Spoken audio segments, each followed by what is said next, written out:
Hi, my name is Amanda Rocha. I am an estate planning and probate attorney in California, and today I'm going to talk to you about whether or not you should get married or buy a house first from the estate planning perspective.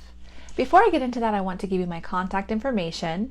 You can find me on my website, www.amandarocalaw.com.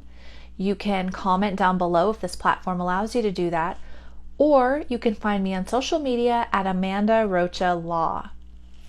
The reason I want to get into this with you today is I belong to a group in which somebody was debating with their spouse whether or not they should get married. I guess they're not spouses yet, but future spouse, whether they should get married or buy a house first. And they both had very different opinions on the matter and asked everyone from the group to weigh in. And it seems to be something that more and more younger people are considering, because both of these are investments and not as easily done as maybe they were once before, as far as obtaining the money, and people are getting married later on, that kind of thing. So from an estate planning perspective, I thought I would give you my 2 cents. First of all, in California, it's a community property state, and you should know that before anything else is talked about. That means that from the moment you get married or from the moment you enter a registered domestic partnership, anything that you earn or receive that's not a gift for an individual person in the relationship, a joint gift, anything you earn or a joint gift is going to be community property, and that includes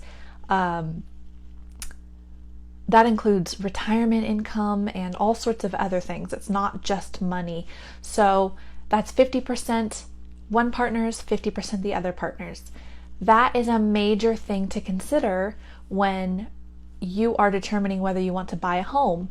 Because if you are married and let's say you commingle your funds into a singular bank account, and then you use those funds as your down payment on the house, then that means that the down payment is community property in nature, and most likely you're going to be paying your mortgage payments from that same account or another joint account. So the whole house would be community property in nature, unless you've signed a prenup, which is a whole different story. So assuming you haven't signed a prenup saying otherwise, that would be the case. And if you were to ever separate, then it would be easy to break it in half 50-50. If you decide to purchase a home prior to marriage and you put in, let's say, an even amount separate property for each of you, so $50,000 each of your own separate money, and then you eventually get married and you're paying for the house out of your community property, meaning earnings that either of you have had. It doesn't even have to be commingled funds at this point, unless you're paying from funds that you earned prior to marriage and they are not commingled, then it'll continue being community. It'll be community property whether or not those funds, those earnings are commingled.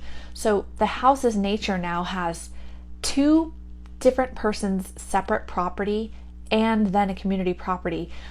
There are ways that you can change this during or before your marriage, and you can transmute, meaning you can transfer the nature of the property from separate to community or backward, but it is not something that should be done multiple times. That should be something you should decide one time. So it just makes it a little bit more confusing as to who owns what and how much they should receive, and that kind of thing. So in my opinion, if you're going to get married anyway, and you know for sure you're going to get married, you may as well get married before you buy the house, and then do it together to keep it more simple from an estate planning perspective, even from a divorce perspective. And I am not a divorce attorney, but I know that community property is something that is more commonly dealt with in divorce because divorce is so common. However, if you choose to purchase a home before you get married, you can transmute the separate property into community property. I would do that via a prenup, and you should speak with a family law attorney before getting married if you have any jointly purchased property with your own separate funds, just to ensure that you know what you're doing and what is going to happen should one of you pass away or should you both choose to separate and get a divorce. If you have any questions like this, please contact me. I'd be happy to help you. I'm in California. I'm an estate planning attorney. I deal with this on a daily basis. You can comment down below if this platform allows you to do that.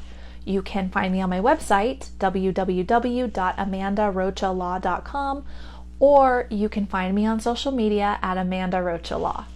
Thank you.